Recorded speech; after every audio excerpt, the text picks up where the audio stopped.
arek-arek, ketemu lagi di channel TV Promotion Unida. Jangan lupa like, share, comment, and subscribe.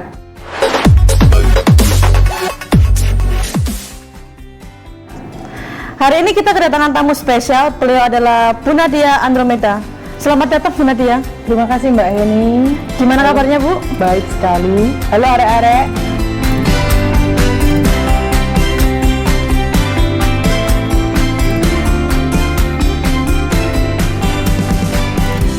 Sekali lagi saya ingatkan, selamat datang di seri podcast TV Promotion Unida. Jangan lupa like, share, comment, and subscribe. Baik, tema podcast kita hari ini adalah pendidikan seksual. Kita tahu bahwa pendidikan seksual sampai saat ini belum terakomodir dengan baik dalam skala nasional, mulai dari level SD sampai dengan perguruan tinggi. Dan juga pendidikan seksual belum diajarkan sepenuhnya di lingkungan keluarga. Tetapi hasrat seksual itu merupakan hal yang wajar. Bila hal ini tidak dikawal dengan baik, maka akan berdampak fatal. Baik, kita mau nanya nih ke Bu Nadia. Bu Nadia, masih menjadi kalau menurut Bu Nadia nih, masih menjadi agenda pentingkah pendidikan seksual di kalangan sekolah dasar, menengah, atas sampai dengan perguruan tinggi kalau melihat fenomena saat ini? Baik, yang ketika kita membicarakan tentang pendidikan seksual ini berarti kan berangkatnya tetap dari rumah ya Mbak Heni ya. Yang unit paling terkecil untuk mengajarkan pendidikan pertama kali kan orang tua. Nah kemudian di luar rumah ada institusi pendidikan, baik itu mulai dari TK atau PAUD sampai perguruan tinggi. Semuanya sama-sama bertanggung jawab untuk memberikan pendidikan seksual yang sifatnya saat ini sebenarnya sangat urgent. Sangat urgent sekali. Berarti kalau menurut Bu Nadia sendiri dibutuhkan sinergitas antara pendidikan di keluarga dengan di perguruan tinggi maupun di sekolah dasar sampai dengan menengah atas ya Bu ya? Betul. Jadi mulai dari keluarga, pendidikan usia dini, remaja sampai ke perguruan tinggi semuanya harus tetap menyampaikan hal itu gitu. Cuma bentuknya biasanya akan berbeda-beda. Baik. Sesuai dengan tingkat perkembangan usianya individu. Seperti itu. Baik. Lalu Bu, kalau seperti itu, menurut Bu Nadia nih, apa sih sebenarnya substansi yang paling penting yang diajarkan ketika kita mau mendidik anak dalam konteks pendidikan seksual? Baik, untuk membicarakan tentang substansinya berarti kita juga harus mengetahui perkembangan manusianya dulu gitu. Ketika itu masih mereka di usia dini ya, misalnya 5-8 tahun, sebenarnya UNICEF itu sudah membuat panduan untuk diterapkan di seluruh dunia sebenarnya ya. 5-8 tahun anak-anak juga sudah harus diberitahu tentang masalah seksualitas, terutama berkaitan dengan masalah identitas kelamin mereka sendiri. Sudah berangkat dari sana. Dari dimensi biologisnya, laki-laki itu memiliki alat kelamin seperti apa, namanya apa. Kemudian yang perempuan memiliki alat kelamin apa, namanya apa. Setelah itu untuk kondisi saat ini yang demikian, kalau dalam pandangan secara umum itu sebenarnya sudah masuk ke krisis moral ya. Karena dengan banyaknya masalah kekerasan seksual, kemudian kekerasan pada perempuan dan anak, mereka sejak di usia itu juga harus dibekali pendidikan seksual. Dan siapa saja yang sebenarnya boleh membicarakan atau mungkin mengakses alat kelamin mereka, misalnya seperti orang tua ya, ketika seorang ibu harus membantu putranya atau mungkin anaknya untuk membersihkan alat kelaminnya di kamar mandi dan orang lain tidak boleh, atau mungkin pengasuhnya saja yang boleh. Kemudian di sekolah siapa yang boleh, kemudian bagian tubuh apa saja yang boleh disentuh oleh orang lain, misalnya orang tua.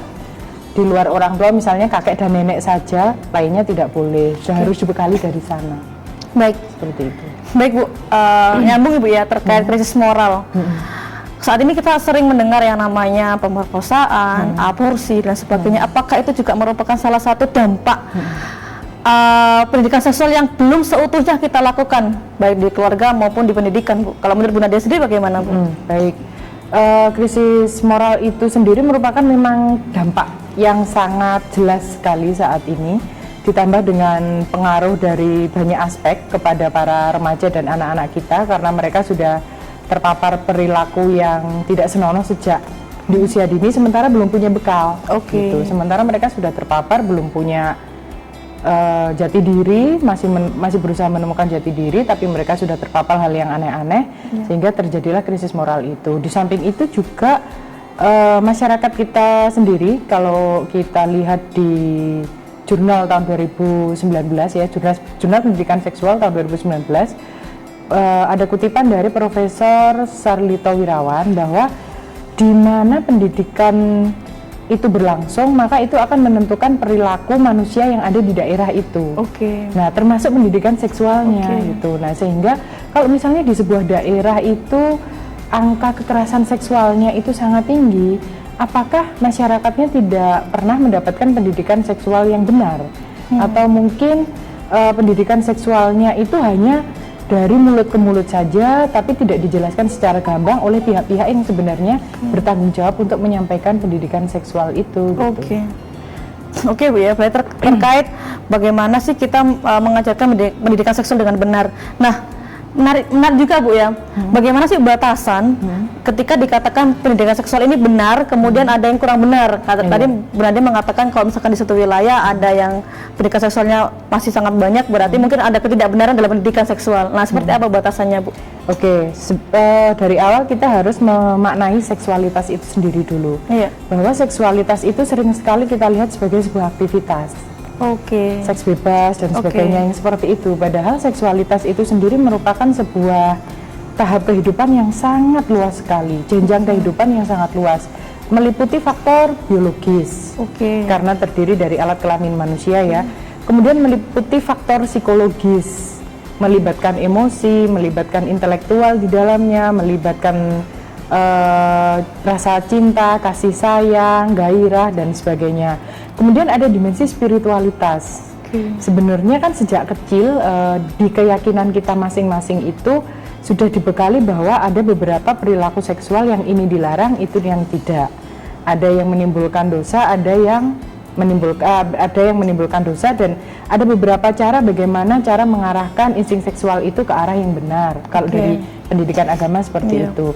Kemudian ada juga faktor budaya terlibat di dalamnya. Jadi seksualitas itu kita lihat secara menyeluruh, sehingga ketika menyampaikan pendidikan seksual itu dilihat dari segi misalnya kesehatan reproduksinya dulu ya, secara biologis.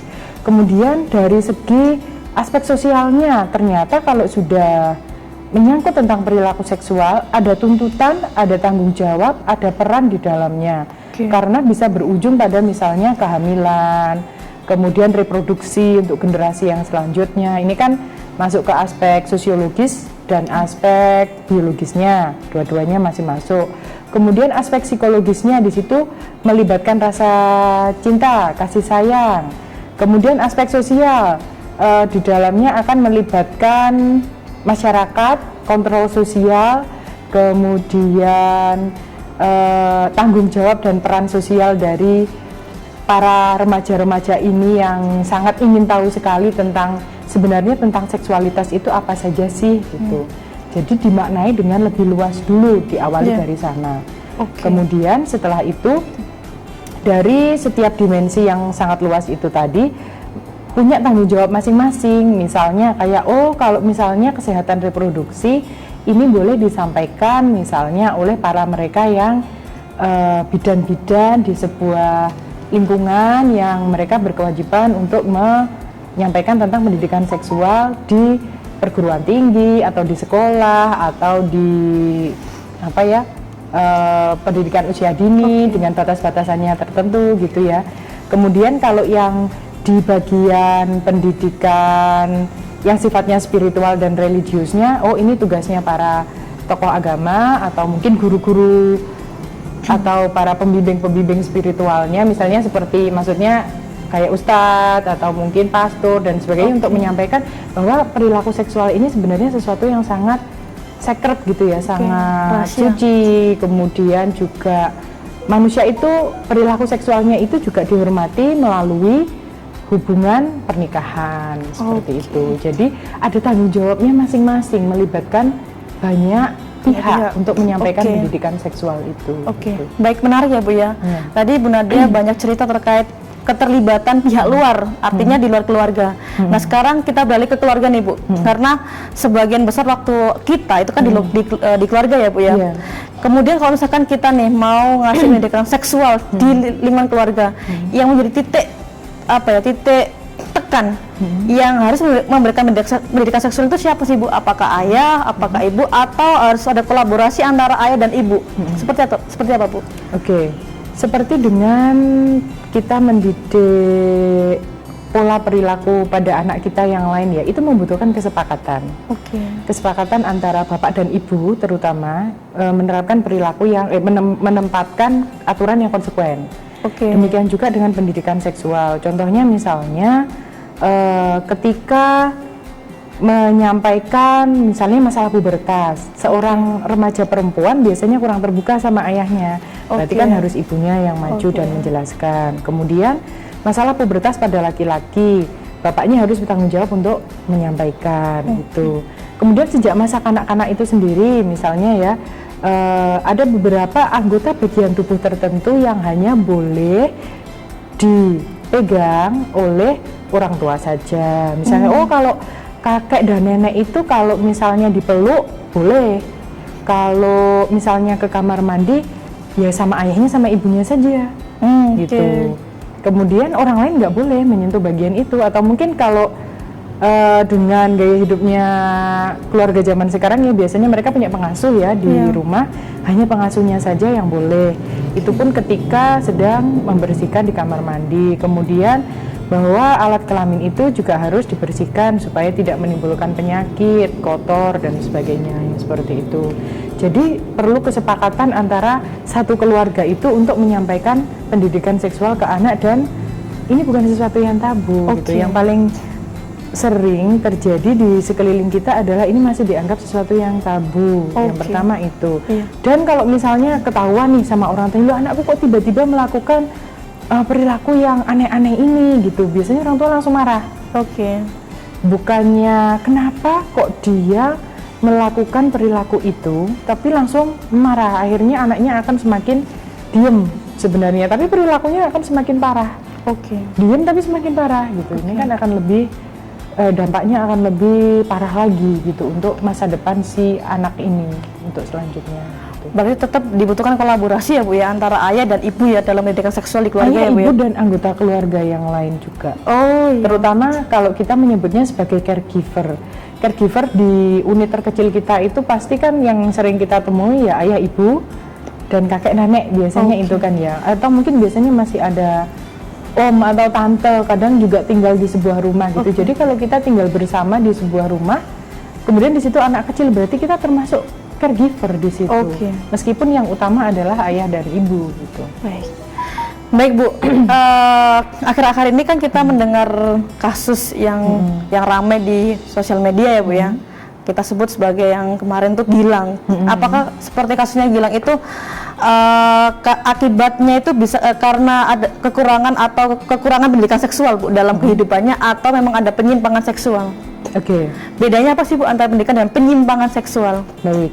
Ketika kita membicarakan tentang penyimpangan seksual, berarti kalau Gilang itu penyimpangan ya Bu? Penyimpangan. Itu sudah dipastikan penyimpangan ya. Bukan karena ketika dia selama hidupnya nggak dapat pendidikan seksual kemudian seperti itu, atau bagaimana Bu?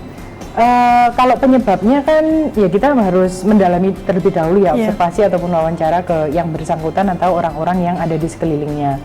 Cuman penyimpangan ini disebabkan oleh apa, itu juga sangat perlu digali dulu.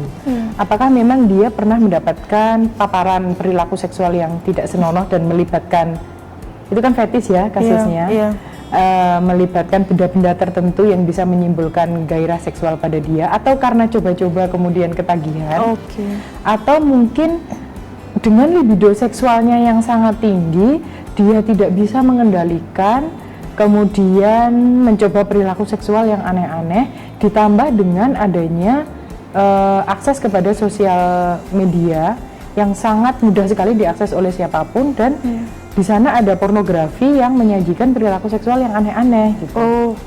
Jadi kalau kita mengatakan bahwa apakah dia nggak pernah mendapatkan pendidikan seksual sebelumnya, apakah memang tidak pernah sama sekali, atau sudah pernah tapi dia tetap gagal dalam melakukan penyesuaian untuk mengontrol impuls seksualnya. Gitu. Karena ada orang-orang tertentu yang memang ya secara naluriah mereka sudah membawa insting libido seksual yang lebih tinggi daripada individu lainnya gitu. Baik.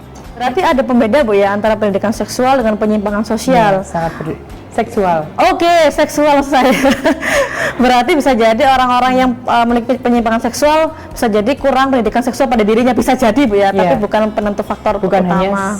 Bukan faktor penentu utama. Iya. Sekarang kita ini Bu berbicara lebih spesifik lagi nih. Kan Bu Nadia sebagai dosen ya di perguruan tinggi. Kalau kita tahu saat ini sangat banyak sekali kejadian pemerkosaan, aborsi itu di kalangan mahasiswa. Ya. Nah, yang menarik bagi kita adalah bagaimana sih Bu pendidikan seksual kalau misalkan diterapkan atau diberikan di perguruan tinggi, seperti apa desainnya itu Bu? Yang menarik gitu. Yang pertama untuk usia itu kan sudah memasuki awal dewasa ya. Sementara kita sendiri juga ketika untuk memformulasikan pendidikan seksual di perguruan tinggi, terutama di negara seperti Indonesia ini, tidak bisa sebebas seperti di negara barat sana juga ya. Misalnya kalau kita tidak bisa mengatakan bahwa kalau misalnya seorang mahasiswa atau mungkin mahasiswa ini perilaku seksualnya sangat bebas gitu misalnya, itu adalah kesalahan dari perguruan tinggi itu gitu. Kan kita tidak bisa mengatakan begitu ya, padahal mereka sebenarnya sudah pernah dibekali sebelumnya. Sejak masa remajanya itu seperti apa mereka menyerap pendidikan seksual itu. Selain itu pengaruh dari lingkungan juga seperti apa. Tetapi perguruan tinggi ini perlu menekankan bahwa perilaku seksual ini sangat berkaitan dengan hak asasi manusia dan hukum. Betul. Itu sehingga perilaku seks bebas ini bisa benar-benar menjadi sebuah pertimbangan bagi seorang mahasiswa itu. Perilaku seksual saya ketika tidak bertanggung jawab itu akan menimbulkan dampak apa? Kalau mereka belum pernah mendapatkan informasi tentang bahwa perilaku seksual ini berkaitan dengan hak asasi manusia dan hukum, akhirnya ya mereka bebas-bebas aja gitu. Apalagi kalau misalnya nih peristiwa misalnya pelecehan seksual atau kekerasan seksual, biasanya itu oleh korbannya tidak disampaikan karena malu, mungkin yang pertama. Ketika itu disampaikan, biasanya ada pembelaan bahwa buktinya apa. Sementara kan harus misalnya memerlukan visum dan sebagainya. Kemudian ketika di visum, apakah kekerasan seksualnya itu masih ada, masih ada buktinya atau tidak gitu. Jadi perlu sampai dijelaskan ke arah sana bahwa dampak dari perilaku seksual yang bebas itu secara individu, baik secara berkelompok ataupun secara bermasyarakat, ini sangat besar sekali untuk krisis moral gitu, terutama ke sana gitu. Nah, selain itu pendidikan seksual di perguruan tinggi itu pun juga harus mengulang lagi tentang masalah reproduksi, karena usia-usia dewasa awal ini sudah masuk ke usia produktif untuk memiliki generasi yang berikutnya gitu. Sehingga selain masalah tanggung jawab dan peran seksual, masalah hukum dan perilaku seksual, juga kesehatan reproduksinya tetap disampaikan lagi untuk diformulasikan di perguruan tinggi. Gitu.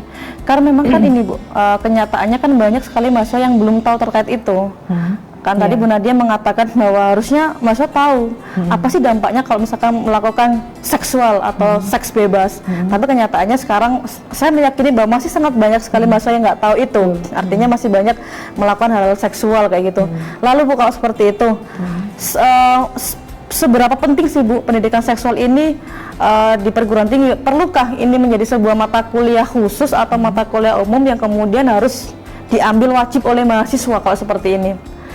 Karena saya gini Bu, saya melihat banyaknya seks bebas itu mungkin bisa jadi karena mahasiswa nggak tahu dampaknya apa, kemudian bagaimana penyebab atau hal-hal lain yang akan datang atau berdampak negatif pada dirinya pasca dia melakukan hal ini. Bisa jadi seperti itu. Gimana Bu Nadia? Oke, berarti ketika kita melihat bahwa ternyata mahasiswa kita itu sebagian besar, baik hampir di seluruh Indonesia ya, mereka entah tidak tahu atau bahkan mungkin kurang peduli, atau karena di sekeliling saya itu misalnya ya sudah terbiasa melakukan perilaku seks bebas, otomatis akhirnya mereka juga ikut-ikutan gitu. Karena pengaruh lingkungan ini sangat besar sekali, terutama untuk usia-usia remaja ke atas dan dewasa awal ini ketika mereka harus beradaptasi dengan lingkungan. Nah, biasanya ketika masuk ke perguruan tinggi itu ada proses, biasanya kalau dulu kita menyebutnya sebagai ospek ya. Ada juga yang melalui proses matrikulasi, penyesuaian gitu antara kalau dulu di SMA itu semuanya masih diatur dan sebagainya, kemudian matrikulasi bahwa di perguruan tinggi itu harus belajar secara mandiri, bertanggung jawab secara mandiri, baik itu dalam bidang perilaku, dalam bidang belajarnya, akademisnya, berorganisasi dan sebagainya. Nah, apakah sepertinya itu sudah perlu dibawa ke sana gitu? Sejak matrikulasi awal itu sudah pernah disampaikan bahwa harus bertanggung jawab dalam memiliki relasi antara lawan jenis. Kadang-kadang kan kita juga tidak bisa mencegah gitu antara perempuan dan laki-laki kalau sudah di usia mahasiswa nggak boleh pacaran gitu ya misalnya. Itu akan sangat sulit. Gitu. Meskipun sudah disampaikan, misalnya kalau bekal dari rumahnya atau bekal dari ustadznya atau siapanya gitu, pacaran itu haram gitu. Sudah berkali-kali disampaikan, tapi mana bisa gitu kalau itu sudah menjadi kendali diri sendiri gitu kan. Masalah moral dan keimanannya masing-masing sehingga sulit untuk dicegah gitu kalau itu tidak benar-benar berangkat dari kontrol diri yang baik gitu.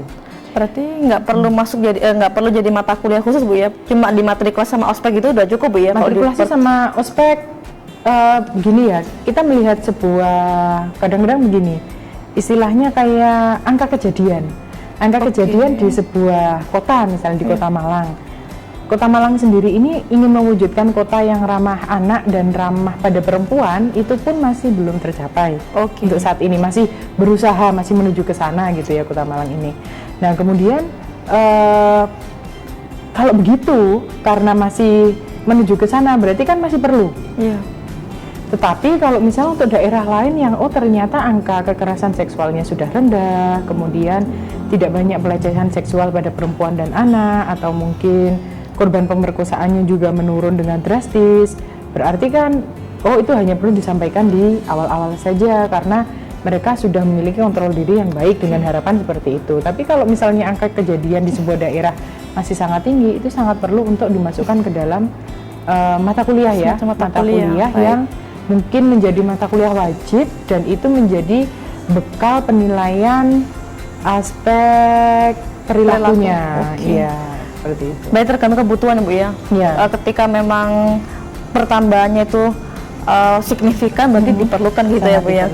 Baik, Bu Nadia, ini closing statement Bu untuk kita semua, untuk mahasiswa, untuk seluruh pendengar channel Div Promotion Unida, pesan apa sih Bu yang bisa disampaikan Bu Nadia untuk mengurangi kejadian-kejadian yang berhubungan dengan seks bebas? Seperti apa Bu? Yang menjadi kunci awal adalah masalah kontrol diri dulu. Jadi ketika perilaku seksual itu kita lihat dari banyak bidang, maka kita harus benar-benar bertanggung jawab pada perilaku seksual itu karena nanti dampaknya akan sangat luas sekali. Jadi kontrollah perilaku Anda termasuk perilaku seksual seperti itu. Jadi memang kontrol diri kuncinya ada di sana. Baik, Arek, demikianlah tadi podcast singkat kita dengan Bu Nadia Andromeda. Beliau seorang psikologi klinis. Di closing statement beliau mengatakan bahwa kunci pada pendidikan seksual adalah kontrol diri. Baik, sekali lagi saya ingatkan jangan lupa like, share, subscribe, and comment agar kita bisa memproduksi konten menarik yang lainnya. Baik, saya ucapkan terima kasih Bu Nadia telah meluangkan waktu untuk mengisi di seri podcast channel Div Promotion Unida. Terima kasih kembali. Terima kasih Bu Nadia. Bye.